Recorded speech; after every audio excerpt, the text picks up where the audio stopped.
Hello माँ, मैं राजू बोल रहा हूँ। कैसी हो माँ? मैं ठीक हूँ बेटे। ये बताओ तुम और बहू दोनों कैसे हो? हम दोनों ठीक है माँ, आपकी बहुत याद आती है। अच्छा सुनो माँ, मैं अगले महीने इंडिया आ रहा हूँ तुम्हें लेने। क्या? हाँ माँ, अब हम सब साथ ही रहेंगे। नीतू कह रही थी माजी को अमेरिका ले आओ, वहाँ अकेली बहुत परेशान हो रही होंगी। हेलो, सुन रही हो माँ? हाँ हाँ बेटे, बूढ़ी आंखों से खुशी की अश्रुधारा बह निकली। बेटे और बहू का प्यार नस नस में दौड़ने लगा। जीवन के 70 साल गुजार चुकी सावित्री ने जल्दी से अपने पल्लू से आंसू पोंछे और बेटे से बात करने लगी। पूरे 2 साल बाद बेटा घर आ रहा था। बूढ़ी सावित्री ने मोहल्ले भर में दौड़ दौड़ कर ये खबर सबको सुना दी।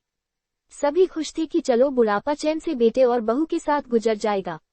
राजू अकेला आया था। उसने कहा कि माँ, हमें जल्दी ही वापस जाना है, इसलिए जो भी रुपया पैसा किसी से लेना है वो लेकर रख लो, और तब तक मैं किसी प्रॉपर्टी डीलर से मकान की बात करता हूँ। मकान? माँ ने पूछा। हाँ माँ, अब ये मकान बेचना पड़ेगा, वरना कौन इसकी देखभाल करेगा? हम सब तो अब अमेरिका में ही रहेंगे। बूढ़ी आंखों ने मकान के कोने कोने को ऐसे निहारा जैसे किसी अबोध बच्चे को सहला रही हो। आनन फानन और औने पौने दाम में राजू ने मकान बेच दिया। सावित्री देवी ने वो जरूरी सामान समेटा जिससे उनको बहुत ज्यादा लगाव था। राजू टैक्सी मंगवा चुका था। एयरपोर्ट पहुंचकर राजू ने कहा, माँ तुम यहाँ बैठो, मैं अंदर जाकर सामान की जांच और बोर्डिंग और वीजा का काम निपटा लेता हूँ। ठीक है बेटे। सावित्री देवी वहीं पास की बेंच पर बैठ गई। काफी समय बीत चुका था। बाहर बैठी सावित्री देवी बार बार उस दरवाजे की तरफ देख रही थी जिसमें राजू गया था, लेकिन अभी तक बाहर नहीं आया। शायद अंदर बहुत भीड़ होगी सोचकर बूढ़ी आंखें फिर से टकटकी लगाए देखने लगती। अंधेरा हो चुका था। एयरपोर्ट के बाहर गहमागहमी कम हो चुकी थी। माँ जी, किससे मिलना है? एक कर्मचारी ने वृद्धा से पूछा। मेरा बेटा अंदर गया था टिकट लेने। वो मुझे अमेरिका लेकर जा रहा है, सावित्री देवी ने घबराकर कहा। लेकिन अंदर तो कोई पैसेंजर नहीं है, अमेरिका जाने वाली फ्लाइट तो दोपहर में ही चली गई। क्या नाम था आपके बेटे का? कर्मचारी ने सवाल किया। राजू।